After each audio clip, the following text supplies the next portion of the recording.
warahmatullahi wabarakatuh.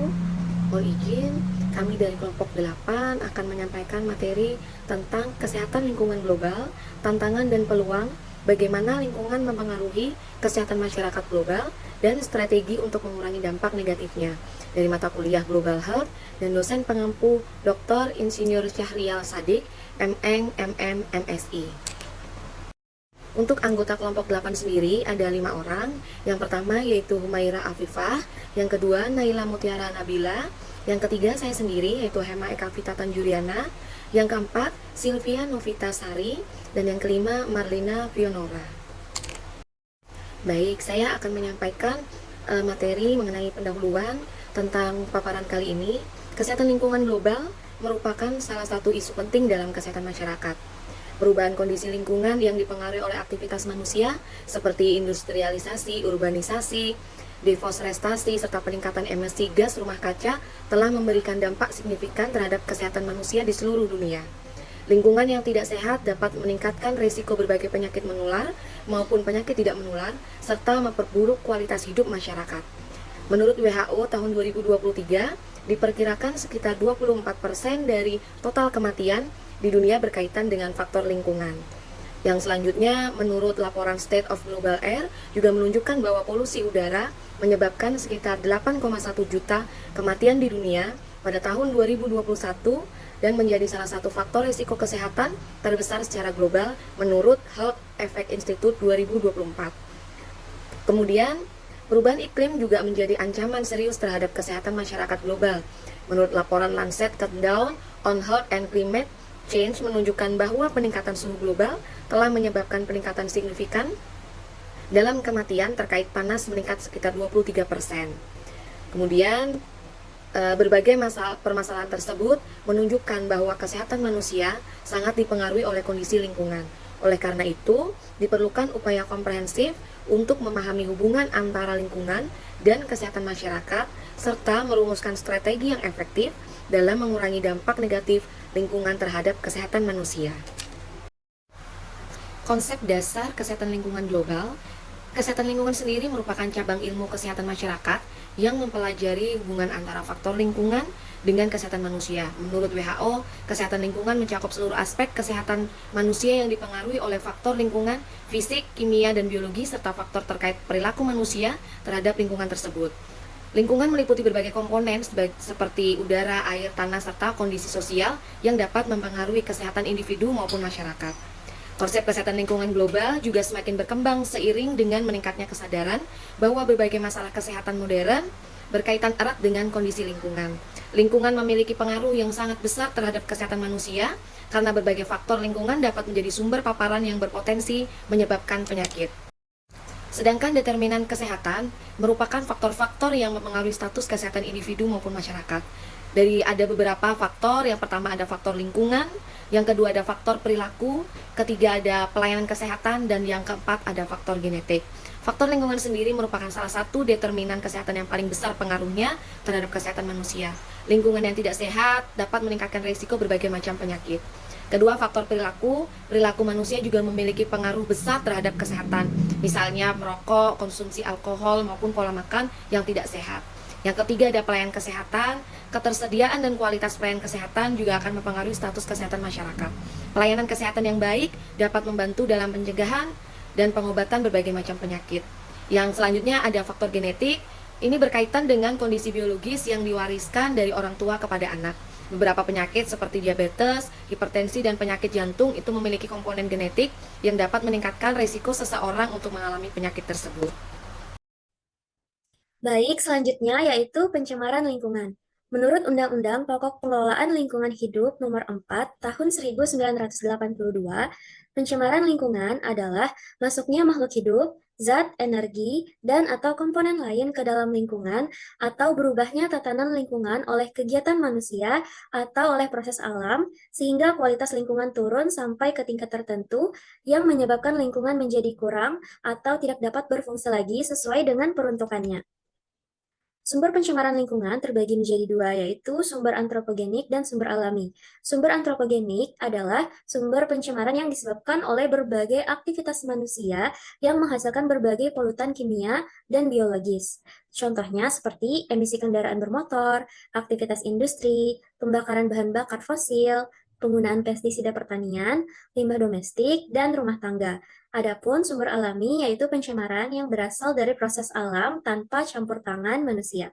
Contohnya seperti letusan gunung berapi, kebakaran hutan alami, dan aktivitas mikroorganisme di alam. Di kawasan perkotaan, kontribusi terbesar pencemaran berasal dari transportasi dan industri yang menghasilkan berbagai polutan, seperti karbon monoksida, timbal, nitrogen dioksida, dan partikulat yang berbahaya bagi kesehatan manusia. Pencemaran lingkungan secara umum diklasifikasikan menjadi 3 jenis utama, yaitu pencemaran air, pencemaran udara, dan pencemaran tanah. Pencemaran udara terjadi ketika udara mengandung zat pencemar seperti gas beracun, partikel debu, atau bahan kimia yang melebihi ambang batas sehingga membahayakan kesehatan manusia dan lingkungan. Contoh polutannya yaitu seperti partikulat matter, PM2,5, PM10, kemudian ada karbon monoksida, nitrogen dioksida, sulfur dioksida, dan ozon. Yang mana sumber utamanya yaitu berasal dari emisi kendaraan bermotor, aktivitas industri, pembakaran hutan, dan sampah. Adapun dampaknya dari pencemaran udara ini yaitu gangguan kesehatan seperti ISPA, asma, penyakit paru kronis, kemudian ada hujan asam, dan juga pemanasan global. Kemudian untuk pencemaran air itu terjadi ketika badan air seperti sungai, laut, danau, atau air tanah mengalami perubahan kualitas akibat masuknya bahan pencemar. Secara ilmiah, pencemaran air itu ditandai oleh perubahan parameter fisik, kimia, dan biologis. Parameter fisik itu seperti kekeruhan, warna, dan suhu. Sedangkan parameter kimia itu seperti pH, kadar oksigen terlarut, BOD, COD, dan logam berat. Sedangkan biologis itu seperti keberadaan mikroorganisme patogen. Yang mana contoh polutan dari pencemaran air ini itu dari limbah industri, limbah rumah tangga, logam berat, bakteri patogen seperti E. coli. Kemudian untuk dampaknya yaitu gangguan ekosistem perairan, bioakumulasi racun, hingga risiko kesehatan manusia seperti diare, kolera, keracunan logam berat, dan gangguan saraf.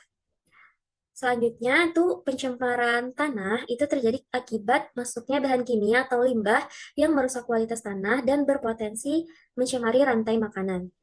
Adapun contoh polutannya yaitu pestisida dan herbisida, limbah B3 dan limbah padat atau sampah anorganik. Adapun dampaknya yaitu penurunan kesuburan tanah, kerusakan struktur tanah, kontaminasi pangan, keracunan bahan kimia hingga gangguan sistem saraf.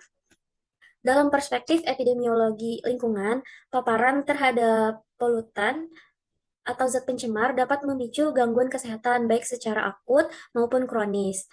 Pencemaran lingkungan memberikan dampak serius terhadap kesehatan manusia, baik secara langsung maupun tidak langsung. Paparan polutan dari udara, air, dan tanah dapat menyebabkan berbagai gangguan kesehatan, mulai dari gangguan sistem pernapasan, gangguan kardiovaskular, gangguan sistem saraf, gangguan sistem pencernaan, serta berdampak pada kelompok rentan. Dampak ini dipengaruhi juga oleh tingkat paparan, jenis polutan, serta kondisi individu dengan kelompok rentan seperti anak-anak, lansia, dan ibu hamil yang memiliki risiko lebih tinggi.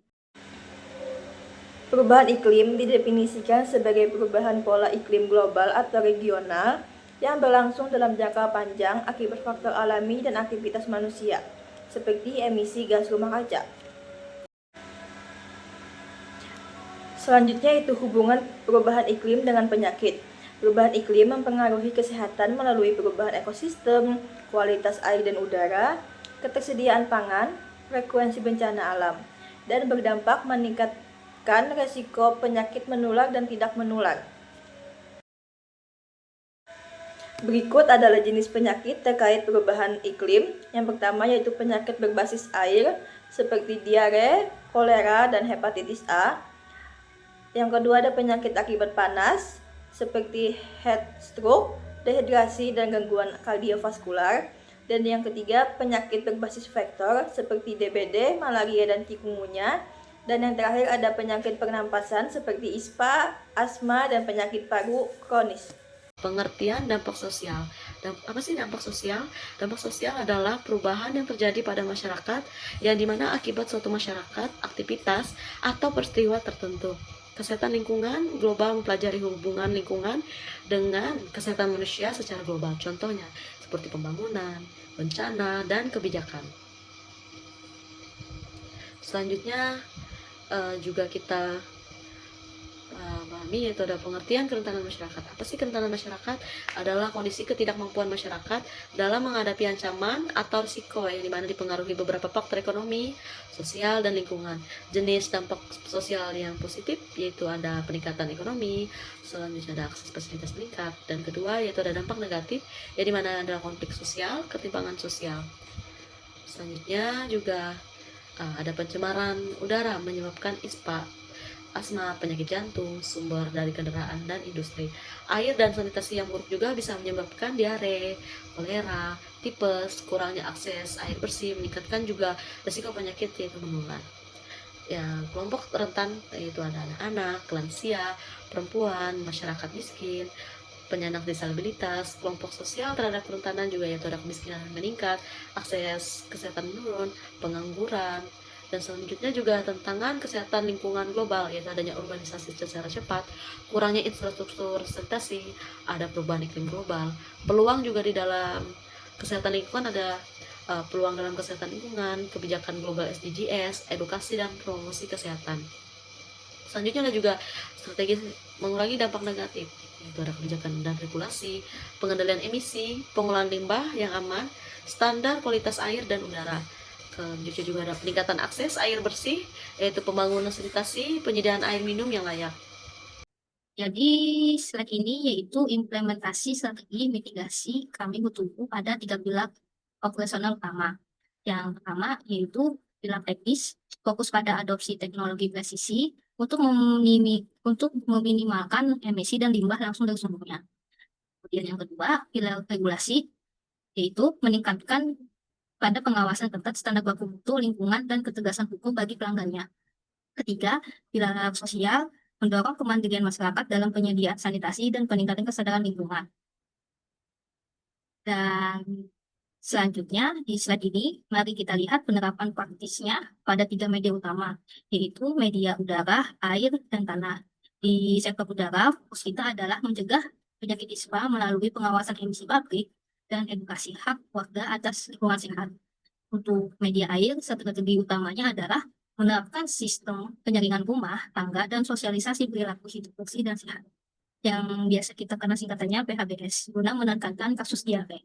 Sedangkan pada media tanah, kita mempromosikan pertanian presisi dan pengelolaan limbah padat agar residu pestisidanya serta logam berat tidak masuk ke rantai makanan manusia.